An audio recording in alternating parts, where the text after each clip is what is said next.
Bonjour les amis, j'espère que vous allez bien et que vous avez passé une très bonne journée. Bienvenue dans ce nouveau programme que nous avons décidé de mettre sur pied dans le but à chaque fois de préparer notre semaine de trading. Donc c'est un nouveau programme en tout cas, j'espère que vous allez l'accueillir comme il se doit et que ce programme en tout cas va vous aider bien évidemment à améliorer votre trading les amis.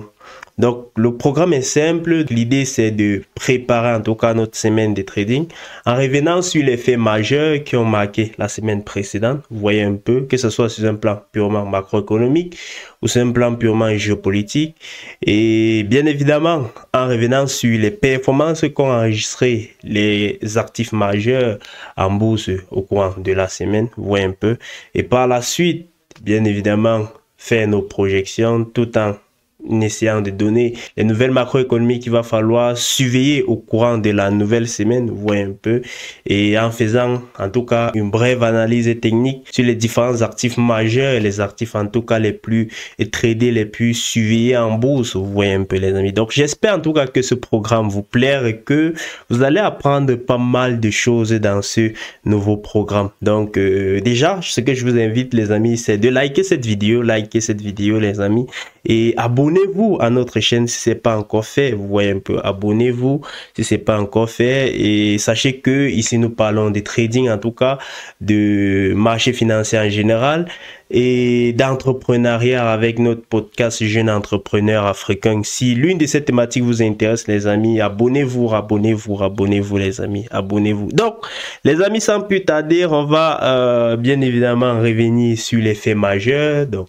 les faits majeurs qui ont marqué la semaine précédente, ou un peu qui ont marqué notre semaine précédente en bourse et tout. On va notamment revenir sur ces grandes nouvelles macroéconomiques qui ont entre guillemets marqué notre semaine en bourse. Comme vous le savez, on est dans un contexte général de ralentissement de l'inflation aux États-Unis et également un contexte où le marché de l'emploi américain est plutôt en train de montrer des signes de fébrilité. Vous voyez un peu. Donc, on est dans ce contexte-là où on anticipe également une certaine baisse des taux d'intérêt de la Réserve fédérale pour ce mois de septembre. Vous voyez un peu, comme vous le savez, depuis le début d'année en tout cas, on a attendu cette baisse des taux et il semblerait que nous sommes enfin arrivés en tout cas à ce mois où on doit assister bien évidemment à cette baisse des taux d'intérêt. Donc, les données qui ont marqué en réalité la semaine précédente sont notamment ces données sur l'indice des prix. Vous voyez un peu, donc cette semaine a été énormément animée par l'IPC, vous voyez un peu, par l'inflation, l'indice des prix à la production et l'indice des prix à la consommation. Donc l'indice des prix à la production qui est cette inflation qui est supportée par les entreprises, vous voyez un peu, et comme vous le savez, lorsque les entreprises constatent généralement une certaine inflation au niveau de la production, ce qu'ils vont faire, c'est juste répercuter cette inflation-là au niveau des prix pour que cette inflation-là ne puisse pas affecter leur marge, vous voyez un peu. Donc, c'est pour cette raison qu'on va énormément surveiller cette donnée. Vous voyez un peu, on va énormément surveiller cette donnée. L'IPP, donc l'indice des prix à la production. Et de l'autre côté, on a également l'indice des prix à la consommation, qui est cette inflation-là qui est supportée par le consommateur final, vous voyez un peu, donc le ménage américain. Donc, il y a eu ces deux données qui ont été publiées. Et en gros, ces données ont tout simplement confirmé, comme je l'ai dit, cette phase de ralentissement profond de l'inflation. On a notamment l'indice des prix à la production pour le compte du mois d'août qui est ressorti à moins 0,1%, vous voyez, à moins 0,1% contre 0,3% attendu. Donc, on a cette donnée-là qui a tout simplement confirmé la trajectoire baissière de l'inflation aux États-Unis. Et mercredi, on a eu plutôt l'IPC, donc cette inflation supportée par le ménage américain, vous voyez un peu, qui a été publiée comme attendu à 0,3% sur une base mensuelle, tandis que sur une base annuelle, cette donnée est tout simplement restée à 2,9%. Vous voyez un peu. Donc, c'est vrai que nous sommes toujours au-dessus des 2% que vise la Réserve fédérale, mais en général, nous sommes sur une trajectoire vraiment baissière. Vous voyez un peu, les amis, on est sur une trajectoire vraiment baissière. Pendant, on a également eu les données sur les inscriptions hebdomadaires au chômage qui ont tout simplement montré, confirmé en tout cas cette dégradation du marché de l'emploi. Vous voyez un peu, avec notamment 263 000 ménages américains qui ont tout simplement demandé une certaine allocation au chômage contre 235 000 attendus. Vous voyez un peu, donc il y a ces petits signes de fébrilité. Vous voyez un peu, il y a ces petits signes de fébrilité. Vous voyez, donc on a eu 263 000 ménages qui ont demandé cette allocation contre 235 000. Vous voyez un peu, donc il est important de rappeler que les deux principaux mandats de la Réserve fédérale, vous voyez un peu les amis, sont principalement ce mandat de veiller à la stabilité des prix, donc l'inflation. Vous voyez, il y a ce premier mandat, veiller à la stabilité des prix, c'est-à-dire maintenir l'inflation à un niveau stable, vous voyez un peu. Et comme vous le savez, cet objectif que s'est fixé la Réserve fédérale, c'est de tout simplement maintenir cette inflation-là au niveau des 2%. Vous voyez un peu. Comme j'ai eu à le dire, reste loin des 2%, mais la trajectoire est très bonne. Donc, ce qui, bien évidemment, pourrait stimuler la Réserve fédérale à revoir sa politique monétaire. Comme vous le savez, la Réserve fédérale est l'une des rares banques centrales majeures à n'avoir jusqu'à présent pas baissé ses taux en 2025. Vous voyez un peu, les amis. Donc, ces deux métriques-là devraient, bien évidemment, pousser la Réserve fédérale à revoir sa politique monétaire.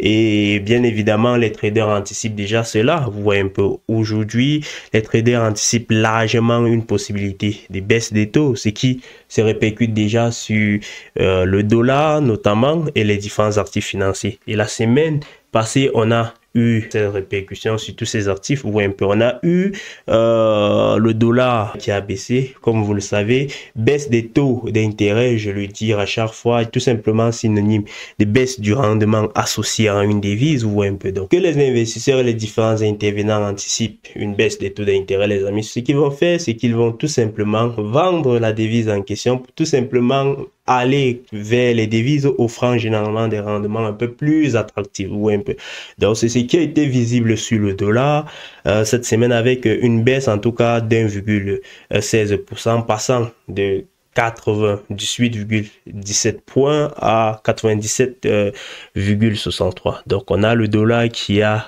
eu à baisser légèrement cette semaine. Et comme vous le savez, lorsque la Réserve fédérale baisse ses taux d'intérêt, cela stimule généralement les investisseurs à rechercher les actifs financiers pouvant offrir des rendements plus attractifs.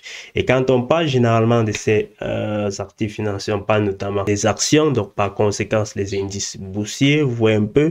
On peut également avoir la crypto, vous voyez un peu. Et c'est justement pour ces raisons qu'on a tout simplement eu le S&P 500 qui a augmenté tout au long de la semaine dernière. C'est vrai, la hausse n'était pas vraiment significative par rapport à ce qu'on a eu les précédentes semaines, mais on a quand même enregistré une certaine croissance. Vous voyez un peu, le S&P 500 a progressé de 80 points, vous voyez un peu, passant tout simplement de 6506 points à 6586 points. On a également eu le BTC, vous voyez un peu, qui a gagné 4,9%. Vous voyez un peu, c'est vrai, c'est pas exceptionnel pour le BTC. On a connu des semaines à 10% pour le BTC, mais il faut quand même noter que c'est une performance plutôt admirable, vous voyez un peu. Donc le BTC a progressé de 4,9%, passant tout simplement de 110 000 $ en début de semaine à 116 000 $. Vous voyez un peu, les amis.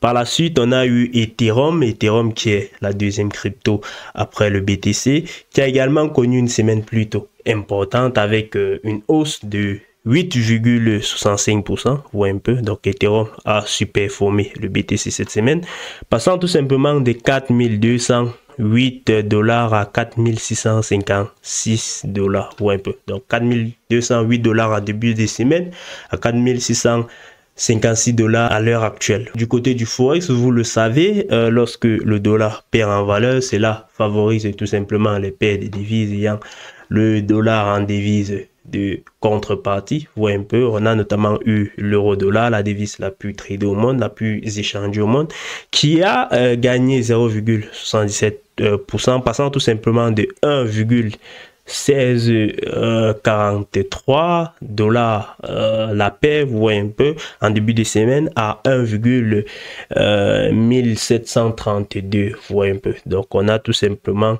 cette performance qu'a enregistré la paire la plus tradée au monde tout au long de cette semaine qui s'achève. De l'autre côté de la livre, vous voyez un peu le JBP USD qui est également cette deuxième paire la plus échangée au monde.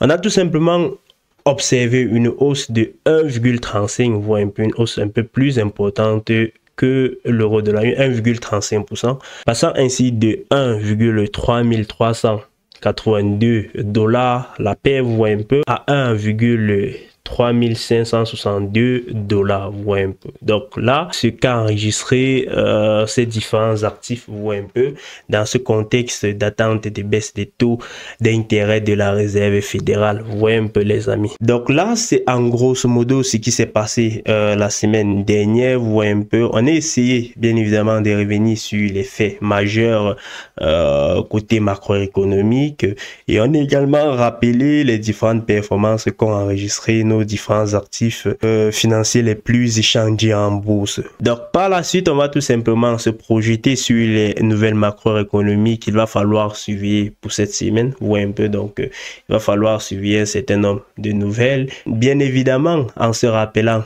du contexte dans lequel nous évoluons. Nous sommes dans un contexte de ralentissement général de l'inflation et d'attente d'une baisse des taux d'intérêt de la part de la Réserve fédérale. Et dans un contexte pareil, on observe généralement une baisse du dollar, vous voyez un peu, au profit tout simplement des instruments financiers indexés en dollars. La bourse en général, les indices boursiers par conséquence, les cryptos, vous voyez un peu, on peut également observer une hausse des paires de devises ayant le dollar tout simplement en devise de contrepartie ou une baisse des paires de devises ayant le dollar en devise de base, vous voyez un peu. Donc, comme nouvelle macroéconomie à suivre cette semaine, on va notamment suivre demain lundi à 20h30 le discours de Lagarde, présidente de la BCE, vous voyez un peu, on va suivre son discours. On va également mardi, c'est la journée de mardi qui va vraiment être intéressante avec les données sur les ventes en détail. Vous le savez, les ventes en détail ne sont tout simplement que le moteur de l'économie. Vous voyez un peu. Donc on va suivre ces données des ventes en détail aux États-Unis. Vous voyez un peu, comme vous le savez, une donnée supérieure aux attentes, bien évidemment, ne serait qu'une bonne nouvelle pour le dollar et on pourrait tout simplement avoir une petite hausse en tout cas du dollar. Mais bien évidemment, n'oubliez pas dans quel contexte nous nous trouvons. Vous voyez un peu, n'oubliez pas cela. Par la suite, mercredi, on va suivre les données portant sur l'IPC en Grande-Bretagne qui sont attendues à 3,8% comme le mois précédent. Vous voyez un peu, donc on va suivre ces données. Elles vont forcément influencer la paire des devises JBP USD tout au long de la journée des mercredis. Ouais, un peu. Par la suite, il y a également ce discours de Lagarde qu'il va falloir suivre. Ouais, un peu. Et les données portant également sur l'IPC en zone euro qui sont attendues à 2,1% comme le mois précédent. Ouais, un peu. Comme le mois précédent. Et en soirée, on va tout simplement suivre la décision de la Banque du Canada sur les futurs taux d'intérêt. Et le marché s'attend tout simplement à ce que la Banque du Canada baisse également ses taux à 2,50% contre 2,75% actuel, donc une baisse de 25 points de base. Ouais, un peu. Donc le marché s'attend également à cela. Toujours en soirée de ce même jour, mercredi, il s'agit vraiment là d'une journée assez chargée. On va également avoir les données sur le stock du pétrole brut. Vous le savez déjà, le pétrole, c'est tout simplement la matière première de base utilisée dans 90% des entreprises. Vous voyez un peu, donc en ayant tout simplement les données sur le stock du pétrole brut, on peut également avoir des anticipations sur le niveau de production des entreprises. Vous voyez un peu. Et à 20h, c'est où ça va vraiment chauffer. On aura tout simplement les projections économiques du FOMC. Vous voyez un peu. Donc, il va falloir suivre vraiment cela. Et je vous invite bien évidemment à ne même pas prendre des positions de trading, des positions de courte durée pendant ce temps parce qu'on observe généralement une forte volatilité. Donc on va avoir ces projections économiques du FOMC et au même moment on va avoir ce communiqué du FOMC, vous voyez un peu, et la Réserve fédérale va tout simplement publier sa décision portant sur ses taux d'intérêt. Comme j'ai eu à le dire, le marché s'attend largement à une baisse des taux d'intérêt de 25 points de base, vous voyez un peu. Donc, on s'attend à ce que la Réserve fédérale baisse ses taux d'intérêt à 4,25% contre 4,50% actuels. Vous voyez un peu les amis. Et ce qui va vraiment secouer les marchés par la suite va être cette conférence de presse où M. Powell va tout simplement répondre à plusieurs questions venant de la part de plusieurs journalistes. Vous voyez un peu. Donc, c'est cette conférence de presse qui va vraiment nous permettre de se projeter en tout cas sur les prochaines décisions politiques monétaires, vous voyez un peu, et pourquoi en tout cas ils auront décidé sur les prochaines politiques monétaires, vous voyez un peu. Donc pour la journée de jeudi les amis, on va tout simplement suivre très tôt le matin le discours de Lagarde et par la suite on va également avoir les décisions de la Banque d'Angleterre, vous voyez un peu, sur sa politique monétaire, donc sur ses taux d'intérêt. Le marché bien évidemment s'attend à ce que la Banque d'Angleterre conserve ses taux au même niveau, c'est-à-dire à 4%, vous voyez un peu. Et en soirée, on va tout simplement avoir les inscriptions hebdomadaires au chômage, vous voyez un peu, donc cette métrique qu'on a vue sur le marché de l'emploi, vous voyez un peu. Et en fin de soirée, on va tout simplement suivre l'indice manufacturier de la Fed de Philadelphie, vous voyez un peu. Donc voilà, en tout cas, et vendredi, la donnée macroéconomique qu'il va vraiment falloir suivre, c'est cette donnée sur la décision, en tout cas, de la Banque du Japon sur ses taux d'intérêt. Le marché s'attend également à ce que la Banque du Japon conserve ses taux à 0,5%, ou un peu comme celui des précédentes décisions. Donc les amis, voilà en grosso modo les nouvelles macroéconomiques qu'il va falloir surveiller au courant de cette semaine qui s'annonce extrêmement chargée. On a vu qu'il s'agit tout simplement d'une semaine qui va être consacrée au niveau des banques centrales avec notamment une attente ou un peu de baisse des taux du côté de la Banque du Canada et du côté de la Réserve fédérale aux États-Unis. Donc les amis, on peut maintenant passer à notre analyse technique, vous voyez un peu, essayer de donner nos projections pour cette semaine, donner les niveaux clés qu'il va falloir surveiller, vous voyez un peu, au courant de cette nouvelle semaine qui s'annonce extrêmement chargée les gars. Donc on va tout simplement commencer sur le dollar. Comme vous pouvez le remarquer, on est tout simplement baissier sur le dollar depuis le début d'année et vous le savez, ma posture c'est toujours d'encourager le trade des tendances, vous voyez un peu, c'est-à-dire accompagner tout simplement la tendance du marché, vous voyez un peu les amis. Mais ce qu'on peut remarquer déjà sur les plus bas, c'est que on a des signes des divergences, vous voyez un peu, on a des petits signes de divergence là, vous voyez un peu, le marché continue en tout cas de faire ses nouveaux plus bas. Mais regardez au niveau du RSI, on a tout simplement le RSI qui se dirige déjà vers cette zone, ce niveau de neutralité, vous voyez un peu, vers ce niveau de neutralité. Comme vous le savez, ce niveau des 50, c'est pas tout simplement la zone des achats de la zone des ventes. On est en train de se rapprocher de ce niveau des 50 et bien évidemment, on va voir comment est-ce que ça va se passer au courant de la semaine, vous voyez un peu. Et ce que j'ai eu à faire, les amis, c'est tout simplement de chiber cette dernière structure, regardez. Donc, ce que j'ai fait, c'est que j'ai tout simplement chibé cette dernière structure, vous voyez un peu haussière, si, vous voyez un peu cette dernière structure haussière. Et on peut tout simplement remarquer que on avait cette zone, vous voyez un peu fétiche des Fibos, ou un peu qui allait tout simplement nous confirmer si on pouvait s'attendre bien évidemment à une reprise du marché, vous voyez un peu, qui devait nous confirmer si on pouvait s'attendre à une certaine reprise du marché, vous voyez un peu. Mais on a tout simplement eu le marché qui a brisé, qui est revenu briser cette zone fétiche des Fibos. Donc l'idée bien évidemment quand je chip comme ceci, c'est de voir le marché revenir osciller vers ce niveau Fibo comme ceci avant de par la suite reprendre le mouvement aussi, vous voyez un peu. Mais on n'a pas eu cela, vous voyez un peu, on n'a pas eu cela, on a tout simplement eu un marché qui a brisé ce niveau des Fibo et qui semblerait être en train plutôt d'évoluer dans ce sens-ci. Donc, il y a cela qui m'inquiète un peu du côté du dollar. Donc, ce qu'on va surveiller, bien évidemment, cette semaine, c'est ces deux bornes-ci. Vous voyez un peu, c'est ce niveau-ci et également ce niveau-ci. Vous voyez un peu. Donc, voilà vraiment les deux niveaux clés qu'il va falloir suivre cette semaine. Est-ce que le dollar va revenir chercher plus de force sur ce niveau de support avant de repartir là? Ou est-ce qu'il va tout simplement briser ce niveau de support et connaître une accélération baissière? Vous voyez un peu. Donc, on va énormément surveiller ces deux niveaux tout au long de cette semaine de trading. Mais le fait d'avoir brisé déjà cette zone fétiche des Fibo me fait penser qu'on peut évoluer comme ceci, revenir d'abord à ce niveau, vous voyez un peu.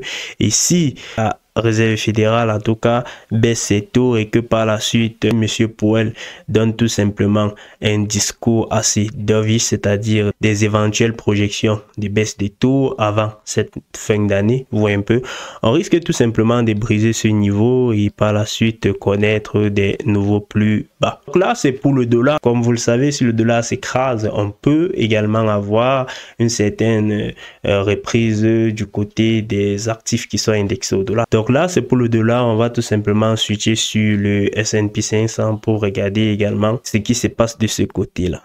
Donc du côté du S&P 500, on peut tout simplement remarquer, vous voyez un peu cette forte dynamique haussière. Donc on est tout simplement en train de faire des nouveaux sommets, vous voyez un peu des nouveaux sommets historiques. Mais il y a cette divergence-là qui m'inquiète, vous voyez un peu. Donc il n'y a que cette divergence-là qui m'inquiète. Sinon la tendance, elle est saine, vous voyez un peu, les moyennes mobiles sont tout simplement orientées à la hausse. On ne cesse de battre les nouveaux sommets, vous voyez un peu. Donc il n'y a que cette divergence-là qui m'inquiète du côté du S&P 500. Donc les niveaux qu'il va falloir surveiller du côté du S&P 500 cette semaine, vous voyez un peu, c'est donc j'ai eu à tout simplement chiber cette dernière structure haussière, vous voyez un peu, donc celle-ci à ce niveau. Et lorsque nous chibons cette dernière structure haussière, on peut tout simplement remarquer comment est-ce que le marché est revenu. Vous voyez un peu tester la zone fétiche des Fibo, comme j'étais en train de le dire, et exploser tout simplement. Et on a tout simplement réussi à atteindre cet objectif, ce premier objectif des Fibo. Vous voyez un peu les amis, donc vous respectez en tout cas la puissance en tout cas de cet outil qui est l'outil Fibonacci. Vous voyez un peu les amis. Donc on a tout simplement atteint ce premier niveau d'objectif, c'est ce niveau de résistance et bien évidemment on va suivre, on va voir comment est-ce que le marché va réagir au cours de la semaine et vous le savez déjà, ça va dépendre énormément des nouvelles macroéconomiques qu'on va avoir tout au long de cette semaine. Vous voyez un peu, donc on va suivre ce niveau bien évidemment. Donc s'il y a cassure de ce niveau, on peut tout simplement observer une continuation du mouvement. Dans le cas contraire, avec ces signes bien évidemment des divergences, vous voyez on a ces signes de divergence qui sont bien visibles, on peut tout simplement corriger légèrement ou un peu en début de semaine et là lorsque Monsieur Powell confirme la baisse des taux, on frappe peut-être dans ce niveau sur notre ligne de tendance et on observe tout simplement une forte reprise. Donc voilà en tout cas mes deux scénarios, vous voyez un peu. Donc il va falloir vraiment surveiller ces deux niveaux là, vous voyez un peu, surveiller ce niveau, cette résistance, également surveiller cette ligne de tendance haussière au niveau du S&P 500. Donc là c'est ce qui est du S&P 500 les amis. On va switcher sur du Bitcoin, sur notre ami Bitcoin. Question bien évidemment de donner également nos projections. Du côté du Bitcoin les amis, on peut tout simplement confirmer cette forte dynamique haussière, vous voyez un peu. Donc vous voyez ce que j'ai eu à faire depuis, c'est j'ai chibé cette dernière structure haussière, vous voyez un peu ce dernier plus bas à 73 000 à ce sommet qu'on a obtenu à 125 000, vous voyez un peu. Donc je surveille actuellement cette forte zone de Fibo, vous voyez un peu cette forte zone de Fibo, je surveille cette zone de Fibo. Moi, tant que le Bitcoin reste au-dessus de cette zone, nous sommes haussiers. Vous voyez un peu, tant que le Bitcoin reste au-dessus de cette zone, nous sommes haussiers. Moi, je vais tout simplement changer mon scénario haussier lorsqu'on va briser cette zone. Vous voyez un peu, donc lorsqu'on va briser cette zone, si on a un Bitcoin qui descend par la suite comme ceci et briser ce niveau, vous voyez un peu, c'est où je vais potentiellement revoir mon scénario haussier sur le BTC. Vous voyez un peu, mais Dans le contexte que nous nous trouvons actuellement, dans ce contexte d'attente et de baisse de taux d'intérêt, s'il se confirme cette semaine, voit un peu, et qu'on a un bon discours du côté de Monsieur Powell, on pourrait tout simplement avoir du Bitcoin qui reprend tout simplement sa trajectoire haussière, vous voyez un peu. Donc, du côté du Bitcoin, nous sommes assez positifs, vous voyez un peu les amis. Du côté du Bitcoin et des cryptos, en tout cas en général, nous sommes assez positifs. Donc, par la suite, on va également regarder ce qui s'est pas du côté de l'Ether, les amis. On va également donner des petites projections vis-à-vis de l'Ether. Du côté de l'Ether, les amis, comme vous pouvez le remarquer, on est dans une dynamique extrêmement haussière. Vous voyez un peu, donc tout se passe plutôt bien du côté de l'Ether. La tendance est globalement haussière et ce que j'avais fait, c'est que j'avais chibé ce dernier mouvement haussier, ou un peu ce dernier mouvement haussier.